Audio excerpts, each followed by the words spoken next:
नमस्कार, स्वागत है आपका। आप देख रहे हैं द न्यूज और मैं रानी गुप्ता आपके साथ। कांग्रेस के नेता और इसी के साथ ही नेता प्रतिपक्ष राहुल गांधी की मुश्किलें बढ़ती हुई नजर आ रही है। दरअसल आपको बता दें कि राहुल गांधी को कोर्ट में पेश होने का आदेश दिया गया है।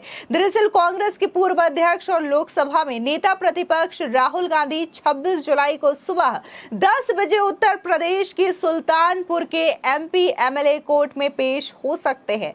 आपको बता दें कि कांग्रेस सांसद के खिलाफ गृह मंत्री अमित शाह पर टिप्पणी करने को लेकर के मानहानि का मुकदमा चल रहा है। उन्होंने कर्नाटक विधानसभा चुनाव के दौरान अमित शाह पर एक निजी हमला बोला था और इसी मामले को लेकर के राहुल गांधी बुरी तरीके से घिरे हुए हैं और सुल्तानपुर के जो कोर्ट है वहां पर उन्हें पेश होना है। इससे पहले आपको बता दें कि यही मानहानि का मुकदमा जो है वो पटना कोर्ट में भी चल रहा है, जहां पर राहुल गांधी को कई दफा समन जारी किया गया है। उन्हें सशरीर वहां पर पेश होने के आदेश भी दिए हुए हैं। इससे पहले कांग्रेस नेता को 2 जुलाई को कोर्ट में पेश होने का आदेश दिया गया था, लेकिन लोकसभा सत्र के कारण वो पेश नहीं हो सके थे। मानहानि के मामले में राहुल गांधी 20 फरवरी से जमानत पर है। सुल्तानपुर के बीजेपी नेता विजय मिश्रा ने एमपी एमएलए कोर्ट में राहुल गांधी के खिलाफ परिवाद दायर किया था।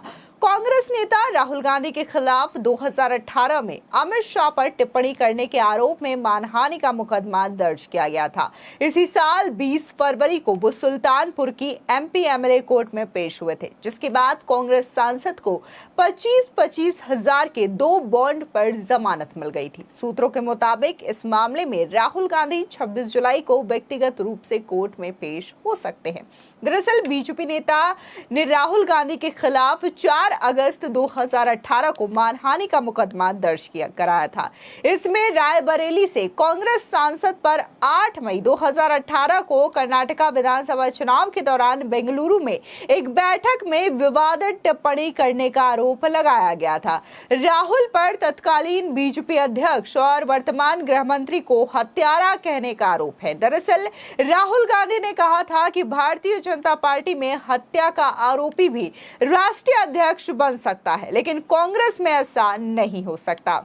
जिसके बाद उनके इस बयानों को लेकर के काफी ज्यादा उनकी आलोचना की गई थी, क्योंकि जब गृह मंत्री अमित शाह बीजेपी के तत्कालीन राष्ट्रीय अध्यक्ष थे, तब एक जिम्मेदार पद पर होने के बावजूद राहुल गांधी की ओर से इस तरीके की बयानबाजी को लेकर के काफी ज्यादा हंगामा मचा था और इसको लेकर के कई सारे एफआईआर भी दर्ज हुए थे और कई सारे मामले अलग अलग कोर्ट में चल रहे हैं, फिर चाहे वो पटना का कोर्ट हो या फिर सुल्तानपुर का कोर्ट हो। बता दें कि राहुल गांधी 26 जुलाई की सुबह 9 बजे लखनऊ एयरपोर्ट पर पहुंचेंगे और वहां से सड़क मार्ग से सुल्तानपुर जाएंगे। हालांकि उनका अभी औपचारिक कार्यक्रम सामने नहीं आया है, फिर भी कांग्रेसियों में खासा उत्साह देखने को मिल रहा है।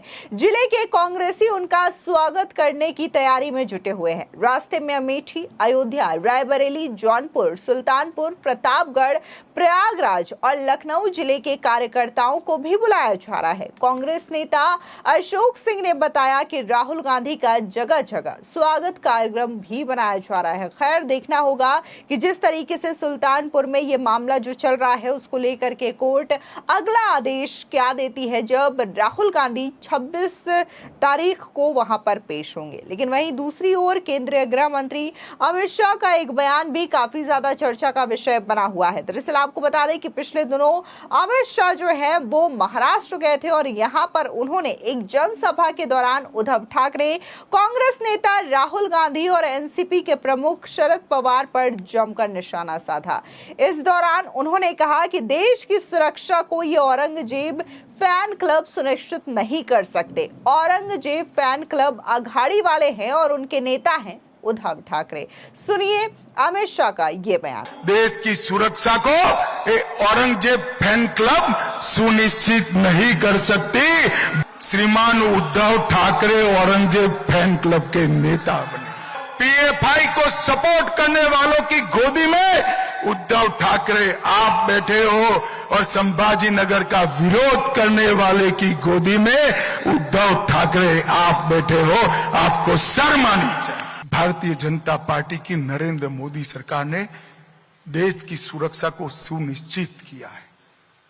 देश भर में दशकों से जड़ लगाकर बैठे हुए नक्सलवाद को समाप्ति के कगार पर लाकर खड़ दी।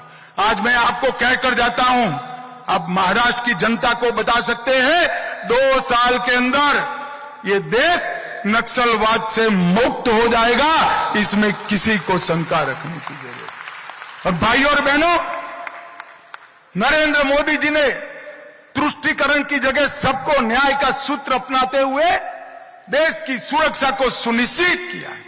आतंकवाद को जड़ से उखाड़ने के लिए कई सारे फैसले लिए और मैं इसका साक्षी हूं।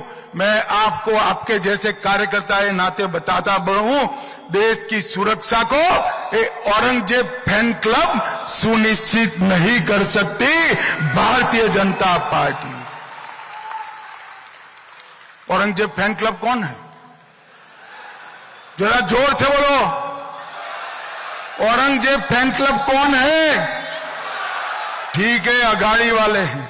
और उसका नेता कौन है? श्रीमान उद्धव ठाकरे औरंगजेब फैन क्लब के नेता बने।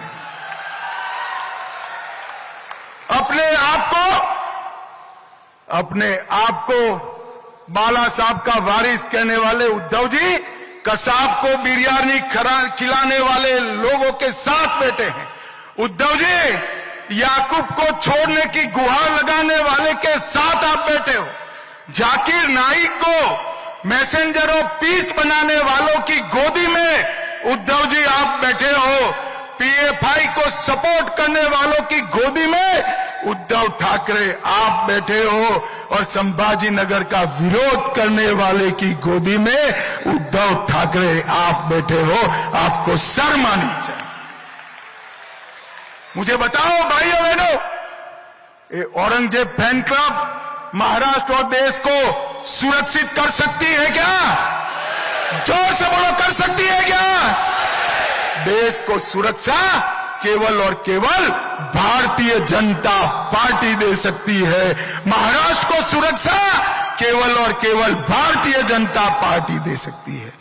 आपको बता दें कि ये कोई पहला मामला नहीं है जब राहुल गांधी इस तरीके से बयान देकर के विवादों में घिरे हों। इससे पहले देखने को मिला था कि कई दफा राहुल गांधी जो है इस तरीके की बयानबाजी कर चुके हैं और उनके इन बयानों को लेकर के खासी आपत्ति भी जताई गई और ये मामला कोर्ट तक भी पहुंचा। भी देखने को मिला था कि कैसे मोदी सर ने मामले को लेकर के भी उन्हें सजा मिली थी और बाकायदा उनको जमानत पे रिहा किया गया, जिसकी वजह से वो लोकसभा का चुनाव लड़ पाए थे।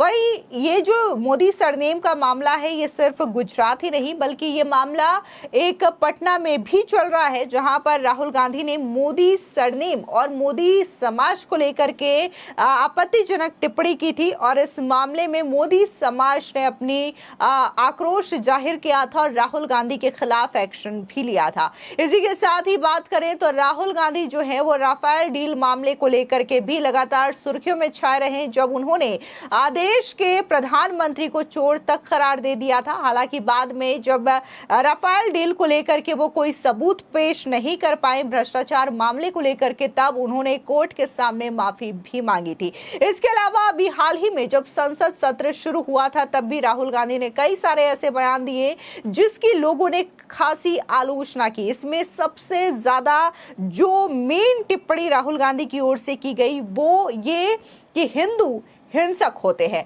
और इसके बाद जब संसद में बीजेपी नेताओं ने इसको लेकर के आपत्ति जाहिर की, प्रधानमंत्री मोदी भी तुरंत खड़े होकर के इस पर आपत्ति जताते हुए नजर आते हैं, तो राहुल गांधी फौरन अपने बयान से पलट जाते हैं और वो ये कहते हैं कि मैंने ये नहीं कहा कि हिंदू हिंसक होते हैं, बल्कि ये कहा कि बीजेपी और आरएसएस हिंसा करता है और पूरा का पूरा बीजेपी और आरएसएस जो है वो हिंदू समाज नहीं है। खैर, इस तरीके की टिप्पणी राहुल गांधी की ओर से अक्सर देखने को मिलती है।